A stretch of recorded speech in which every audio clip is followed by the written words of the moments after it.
Halal kamu sa natin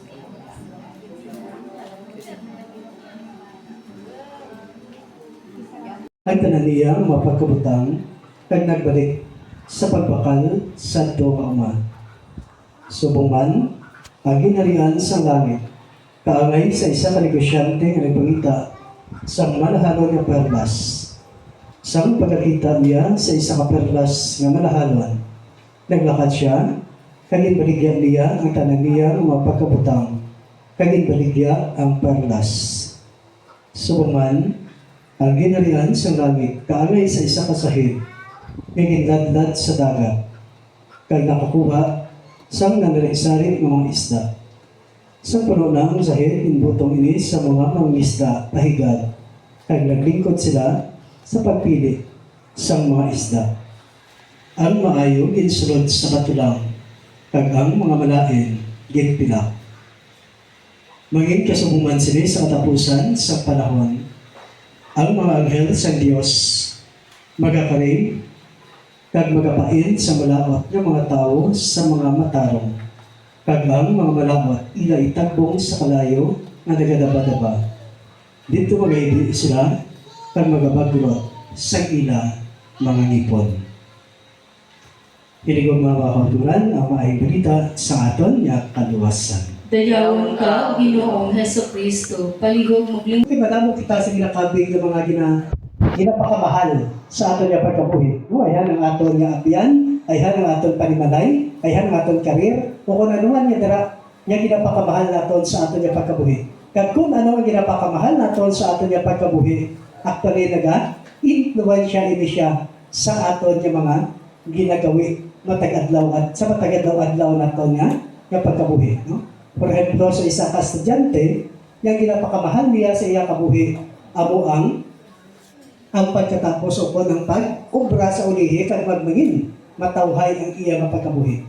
Mas lingon, kung amo ini iya ginapakamahal, ang iya dapat nga paginawi mga santo kung ano ang iya nga ginahandom sa ulihi. No? May nasa masling naton nga ang aton nga pagkabuhi bilang mga tao nga gahandom o kung bilang mga anak sa Dios nagasugod kita sa katapusan, no? Nagasugod kita sa katapusan. Kung silingon, ang katapusan amo ini siya ang pasilin naton konsepto o kung ginatanaw naton sa palaabuton nga mahanabo sa aton nga pagkabuhi. No, may nabalasan na sa naton sa isa ka ehemplo, nga kung ang tao magpatindog sa isa ka kabalay, wala siya nagasugod sa pagpakal sa mga materialis. No? Kundi ang tao, una sa tanan, uluyag niya magpatindog sa isa ka balay, ang una niya, ano ang itsura sa balay. No? Kasi ang konsepto, ano ang katapusan, ano mahanabo sa sina nga handom niya magpatindog sa balay. No? Kasi nagasugod sa katapusan, kaya ang katapusan, amo ini siya konsepto, no? Amo ini siya ang ginahandom nga itsura sa balay, ano ang mga materials, tanan-tanan, no? Yara na ina siya nga concept, no? Kaya kung yara na ina siya konsepto, then dira kita sugod sa pagbakal sa mga materials, no? Sa pagbakal sa mga kinanglanon, lamang ma-materialize ina siya nga handom naton, maging ano ang aton nga balay, no? Kaya sa aton nga pagkabuhi, sa masiling na naton, nagapahayag man, no? Kung ang aton nga ginahandom, mag-a-influence siya sa aton nga pagkabuhi, hindi malayo nga malakot naton inang aton nga mga handom.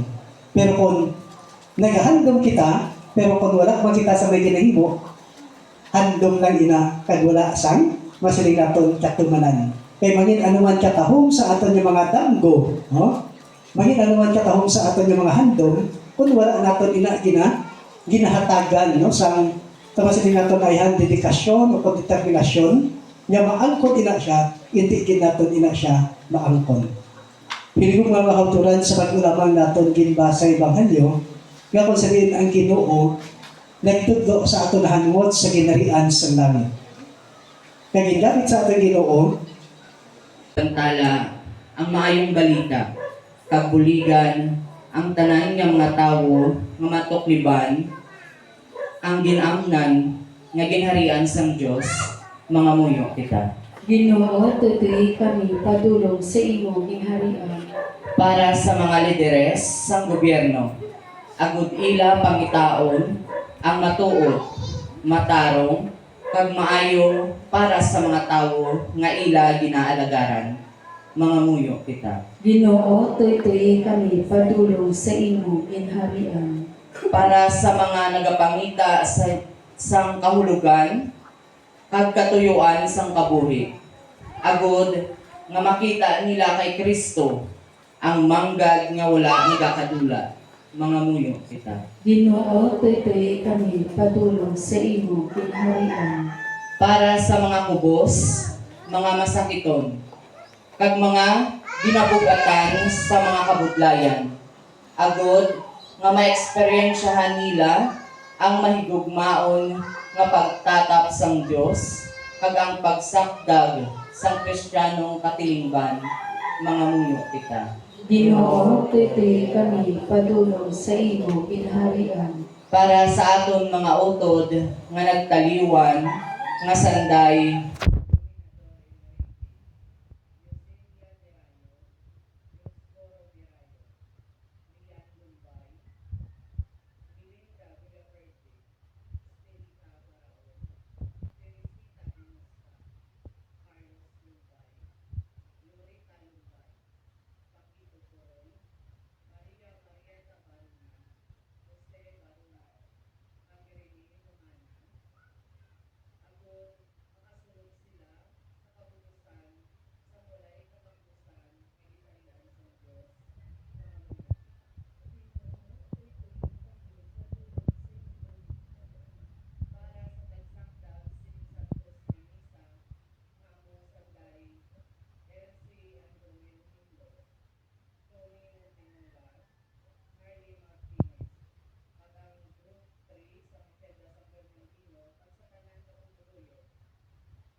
Yun sa pagano.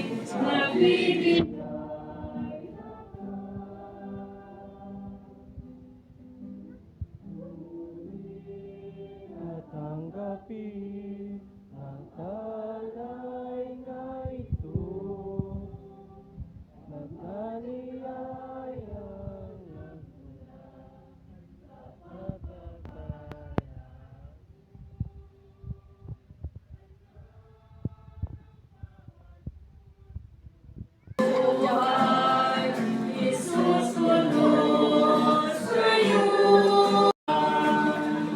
Tiong sa pagpangalaman.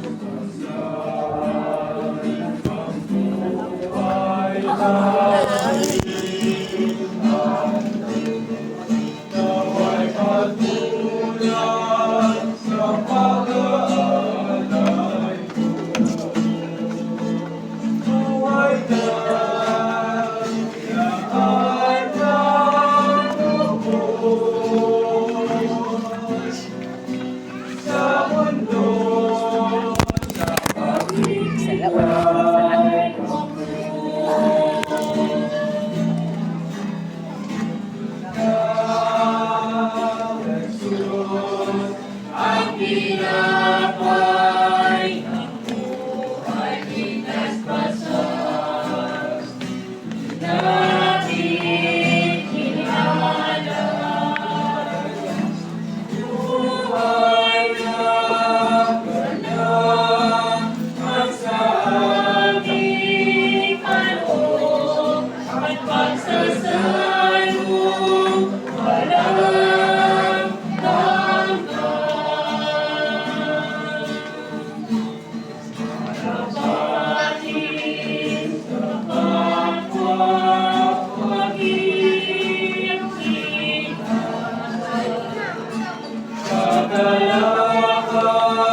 Espiritu Santo. Amen. Huwag nakatitas sa kalilayan. Ano na natin ang Santos na Misa. Salamat sa Sa Diyos. Diyos.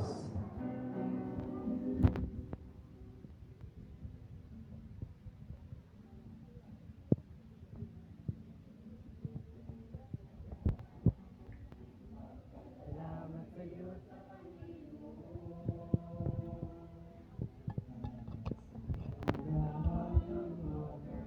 Ito sa mundo.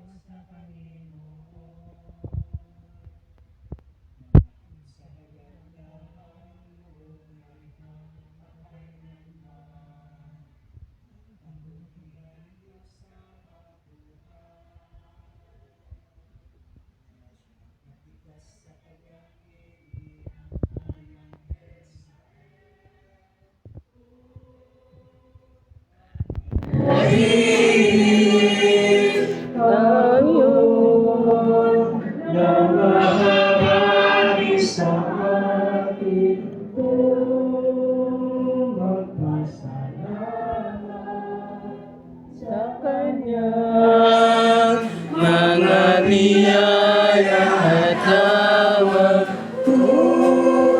may mundo sa iyo, pagmamalabuhin niya sa